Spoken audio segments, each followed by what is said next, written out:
menjadi Quran yang hidup. Tengahnya Quran tuh kata wayatalatov atau fleksibel. Jadi di masa kayak gini, kalau Anda kaku, kalau kita kaku, stiff gitu ya, kaku ya, Anda tidak akan bisa melewati. Quran itu, fleksibel itu, latif itu, lembut itu, lunak itu adalah seperti bambu. Begitu ada angin keras, dia rubuh sedikit, begitu angin ini dia balik lagi gitu ya. Nah, bagi mereka yang biasa nggak putus wudu, ini adalah, ya, Anda bersih terus, nggak putus wudu, benar ya?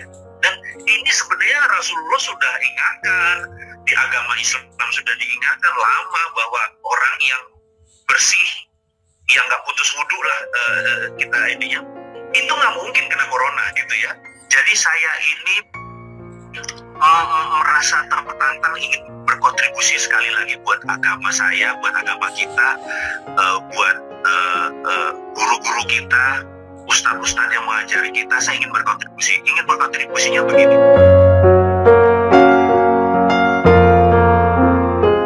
Kita langsung masuk ke topik utama kita. Apa sih sudut pandang seorang Mardigowowi tentang perubahan atau potensi dalam dunia bisnis baik global maupun nasional pasca pandemi ini? Jadi supaya teman-teman tuh paham apa nih langkah apa kira-kira yang mau diambil. Boleh silakan dijawab Pak. Terima kasih. Oke, terima kasih. Assalamualaikum warahmatullahi wabarakatuh kepada seluruh sahabat Arbina Reka dan teman-teman yang saat ini menyaksikan acara ini. Kita berusaha membuat acara ini seru, acara ini tidak tegang-tegang banget gitu ya. Berilmu itu tidak harus serius, berbisnis juga tidak harus ngotot gitu ya. Karena kalau kita tahu poin-poinnya, rumus-rumusnya semuanya mudah gitu ya. Nah, ada yang harus kita mulai ini adalah sebuah peristiwa terbaru di dunia ini. Kalau ada yang pernah cerita, si A pernah berpengalaman tahun 98 masa krisis ekonomi di Indonesia, kemudian tahun 91 waktu perang Teluk, kemudian tahun 2008 ada subprime mortgage dan lain sebagainya. Saya secara pribadi pernah melewati itu semua, tetapi untuk COVID ini saya berkata bahwa saya nggak berani sombong bahwa saya pernah melewati masa itu, bahwa di masa ini saya akan bisa lewati dengan mudah. Jadi saya awali, mungkin saya akan mengutip intisari atau tengahnya Al-Quran gitu ya. Jadi kalau surat pertama kita baca dari Al-Baqarah, kita baca terus sampai khatam di surat Anas. Kemudian dari Anas kita baca mundur sampai surat Al-Baqarah itu, maka kita tahu itu ketemu sebuah kata wayatalatov. Setuju ya? Itu saya mengambil versi saya ya di dalam mengartikan kata wayatalatov itu. Bagi saya tengahnya Quran itu adalah seseorang harus latifah, harus fleksibel. Jadi kalau Anda menerapkan Al-Quran, Anda menjadi Quran yang hidup. Tengahnya Quran itu kata wayatalatov atau fleksibel. Jadi di masa kayak gini, kalau Anda kaku, kalau kita kaku, stiff gitu ya, kaku ya, Anda tidak akan bisa melewati.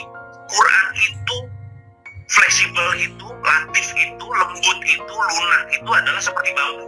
Begitu ada angin keras, dia rubuh sedikit, begitu angin ini dia balik lagi gitu ya. Nah, di masa COVID ini kita harus memanfaatkan kefleksibelan kita, atau bahasa manajemen yang namanya agility, kemampuan kita mantul. Jadi bukan jatuhnya yang penting, adalah mantulnya. Mungkin cerita tadi 30 tahun Arbina jatuhnya banyak, tetapi mantulnya selalu lebih tinggi dari jatuhnya. Nah, kalau mantulnya lebih tinggi dari jatuhnya, ya trennya naik gitu ya. Nah, sekarang kita tahu semua orang lagi menderita, dan saya bisa mengatakan semua ini adalah bukan dari data, dari baca, tetapi beberapa hari yang lalu saya berbicara dengan teman-teman selebriti. Mereka ini nggak ada ordernya.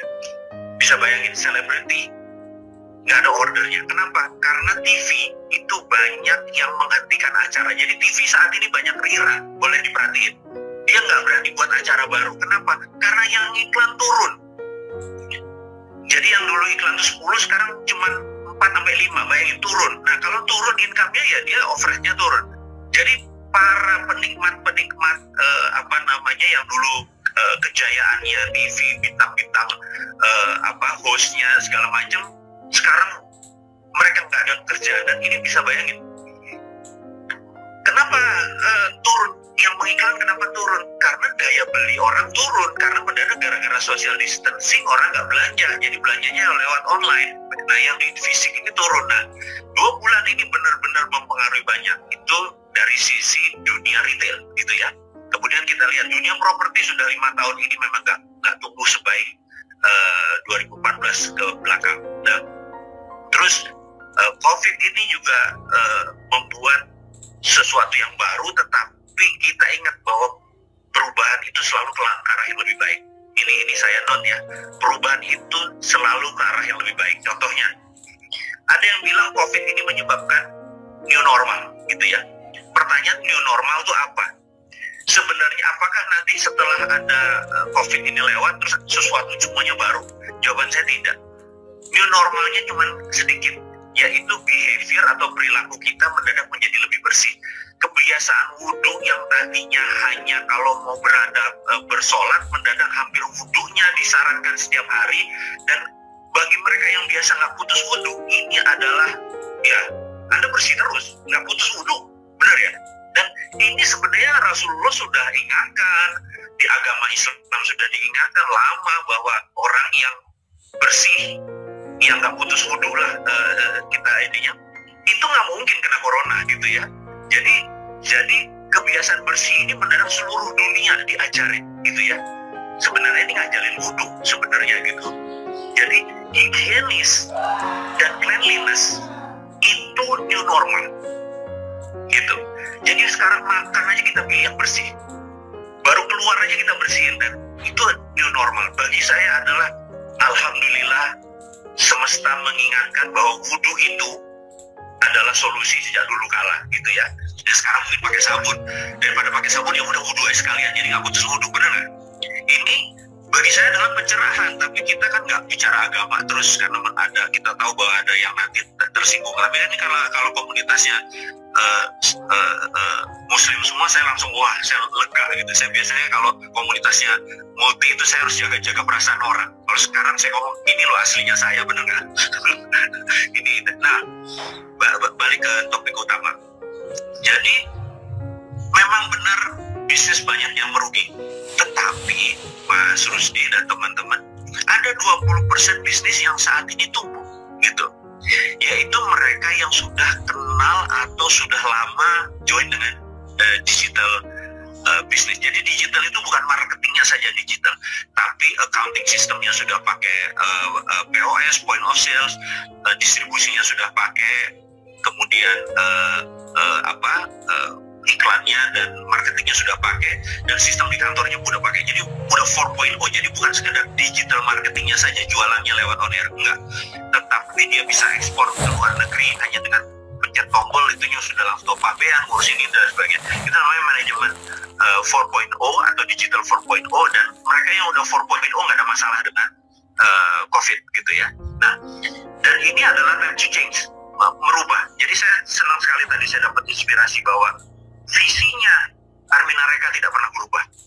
Ingin memberi yang terbaik, sukses, sehat, kaya dan berkah. Itunya visinya tidak berubah. Tetapi caranya yang adaptatif gitu ya, sangat berubah. Nah, kemampuan merubah ini bagi seorang ibu saya kagum sekali. Nggak mudah berubah. Berubah itu nggak mudah. Sekali lagi, ini mendadak kita nggak bisa umroh, nggak bisa haji gitu ya. Tapi secara psikologi, begitu nanti COVID ini selesai, tur wisata yang paling banyak itu bukan ke Bali, tapi ngobati hati. Umroh dan haji itu yang paling banyak gitu. Nah, sebelum momen itulah kita harus siap-siap. Momen itu sebentar lagi datang gitu ya. Tadi Mas Rusdi bertanya, kapan ini selesai? Begitu ada pertanyaan seperti itu. Nah, kita ada beberapa skenario, tetapi saya karena lihatnya global, yang saya lihat adalah bukan Indonesia kapan selesai. Yang saya lihat adalah kapan dunia selesai. Itu yang lebih saya lihat gitu ya. Karena kalau Indonesia selesai, Saudi belum selesai, kita juga nggak bisa ngapa-ngapain kalau kita mau berumrah atau haji. Atau sebaliknya, Saudinya udah buka, kitanya belum gitu ya, nggak selesai juga. Terus, dan untuk ke Saudi kadang-kadang kita harus berhenti dulu di Qatar atau dimanapun ya, ada strategi untuk umrah. Kadang-kadang kan kapal dan negara tersebut tidak bisa disinggahi, di Doha nggak bisa disinggahi. Dan itu membuat kita juga jadi tidak sederhana untuk mengirim jamaah gitu ya. Nah, dunia ini saat ini menurut kita hampir 4 juta, ada yang bilang 4,5 juta sudah terpapar dan trennya belum turun. Jadi kita lihat dunia saja. Berdasarkan pengamatan teman-teman dari Boston Consult, JP Morgan, dari mereka yang sudah biasa main ratusan tahun ini bisnisnya, ini kemungkinan selesainya gigi 5 ya, disebut selesai gigi 5 itu benar-benar kita sekarang kalau tadinya kecepatannya gigi 5 gara-gara COVID jadi gigi 4, turun gigi 3, gigi 2, tinggal 20% kapasitasnya, ada yang kayak gitu, bahkan ada yang sudah 0 gitu ya. Nah, pertanyaannya kapan bisa gigi 5 lagi gitu. Saya menganalisa dari JP Morgan, dari Goldman Sachs, dari teman-teman Wall Street, dan dari teman-teman di China Business Consult, sebuah perusahaan yang memang menganalisa gerakan-gerakan dunia ini, berita buruk bahwa COVID ini di dunia selesainya adalah akhir tahun 2021. Jadi baru 2022, tapi ini gigi 5 ya. Jadi disebut baru kita di 2022 bisa gigi 5 gitu ya.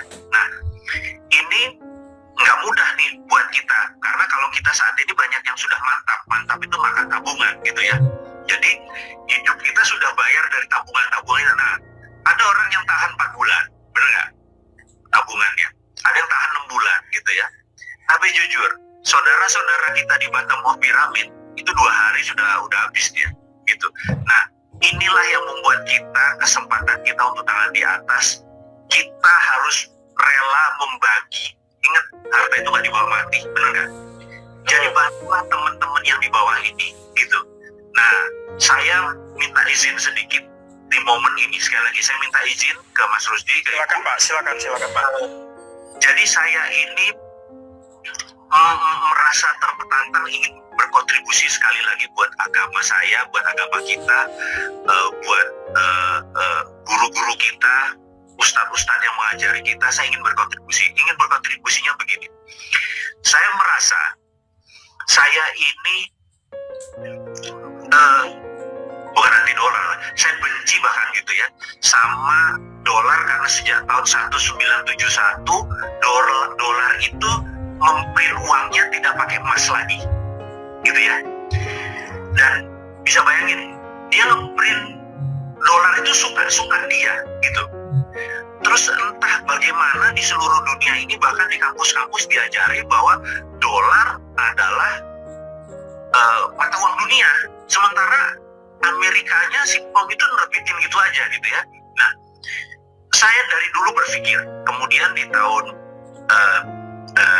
2017 saya terpikir, gara-garanya adalah saya pikir, loh, 2009 ada sebuah benda yang namanya Bitcoin gitu. Ini saya cerita sedikit, saya mohon maaf untuk izin hanya 5 menit. Silakan. Untuk mengekspresikan ini aja. Nah, Bitcoin itu bukan mata uang. Bitcoin itu adalah dengan sistem algoritma, dia menerbitkan sebuah uang yang benar-benar 21 juta satoshi, ini benar-benar amanah gitu ya, benar, karena trusted open ledger, nanti saya ceritakan. Sehingga terjadilah sebuah nilai baru. 10 tahun kemudian 2019, Bitcoin menjadi salah satu mata uang yang ditakuti oleh IMF, oleh dunia. Nah, di tahun 2017 saya tuh mikir, kayaknya menarik ya.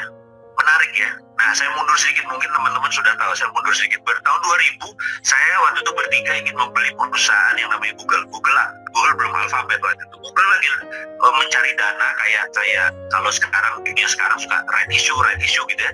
Dia ada, waktu itu dia menjual 21% sahamnya dengan 36 juta dolar gitu ya. Kami bertiga urunan nih, dan saya, yang paling besar dari teman saya si F ini. Kami berdebat 2 hari 2 malam di Amerika, di kamar di San Francisco, di apartemen kita berdebat bahwa saya menganggap bahwa Google is the future gitu. Sementara teman saya si F ini dia bilang enggak, Yahoo is the winner. Jadi search engine itu Yahoo yang the winner gitu ya. Saya bilang enggak. Saya bilang pasti Google pasti bisa ngalahin Yahoo gitu. Kenapa? Saya suka sekali pemiliknya, Sergey Brin-nya, saya suka Mas Rusdinya lah gitu lah cerita. Jadi saya lihat tuh apa-apa dari orangnya, dari who-nya. Saya nggak melihat sesuatu dari bedanya, dari jenis usahanya, nggak. Saya who-nya, karena who run the show.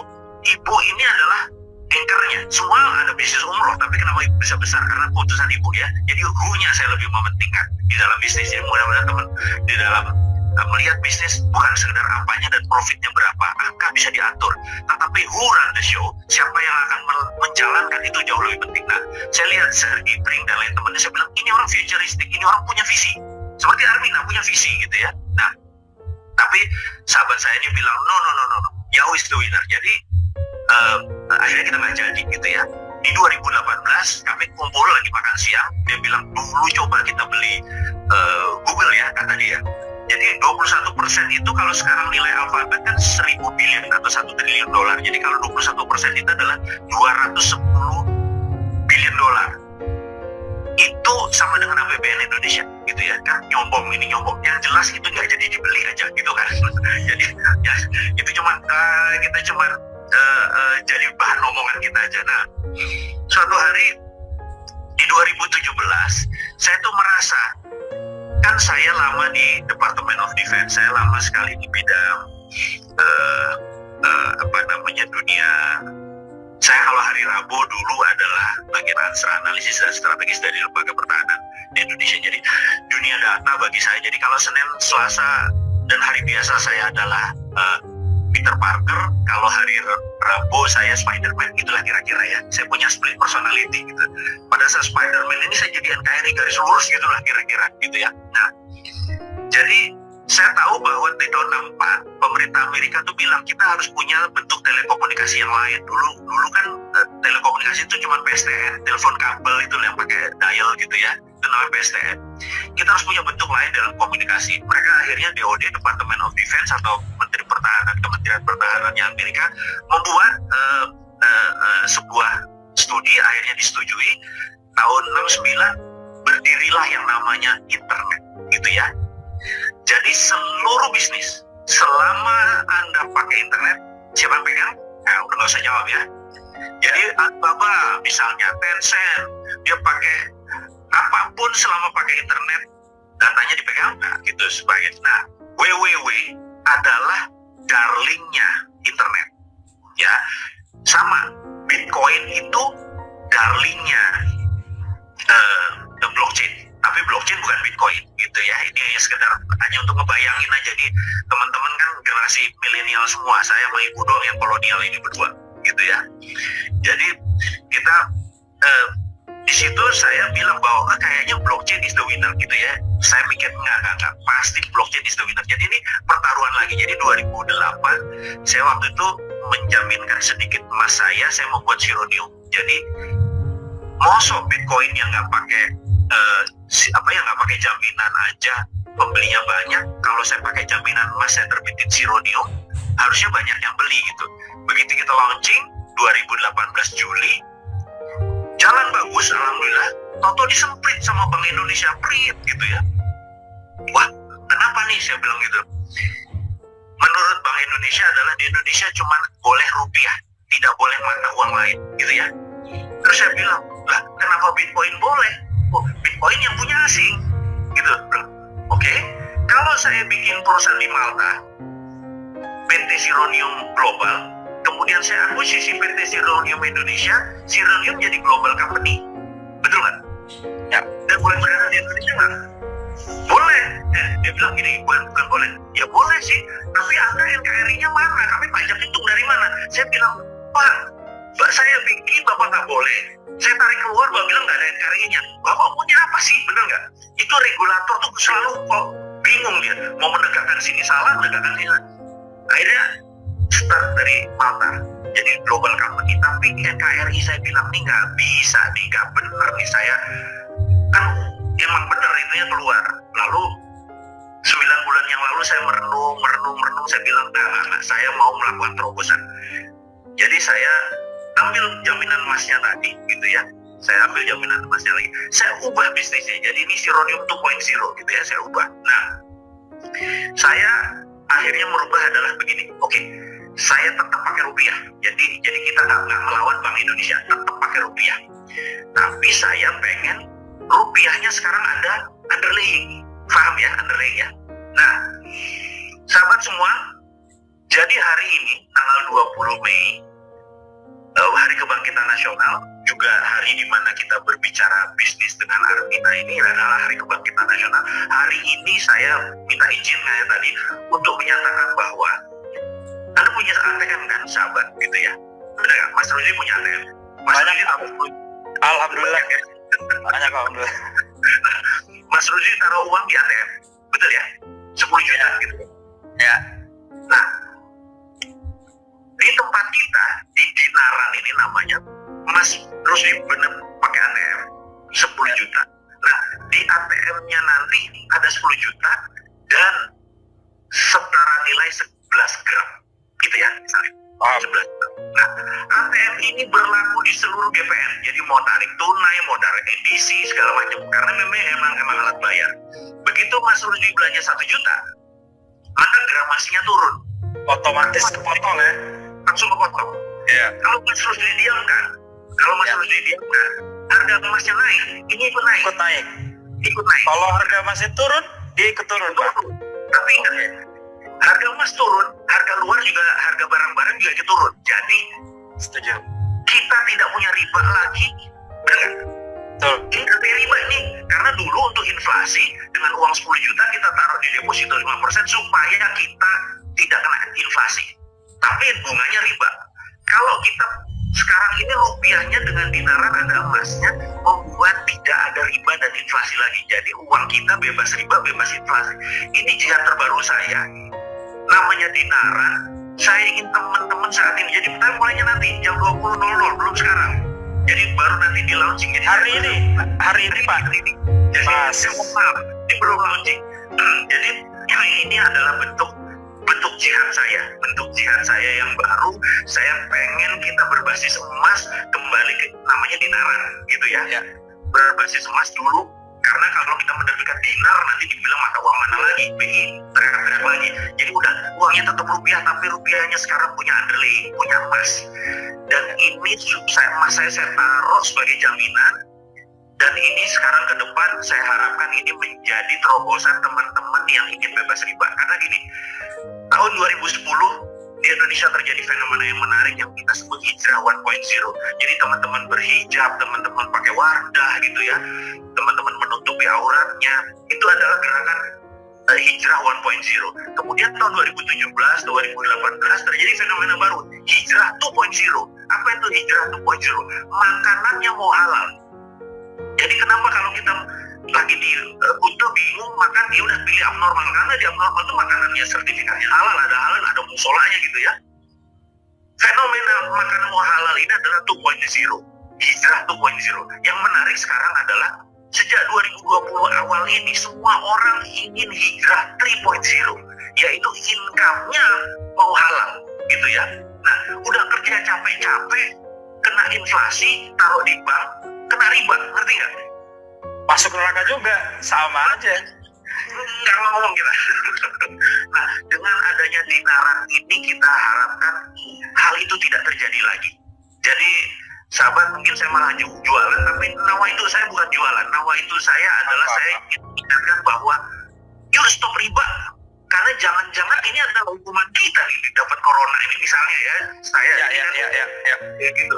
Nah, oke, gimana solusinya? Ada dinaran.id kalau untuk webnya, terus nanti kalau di Android sudah bisa di-download, nanti jam 20 adalah dinarannya. Saya rasa itu dulu, saya kebanyakan ngomong kali, ngapunten Bu Darneli itu.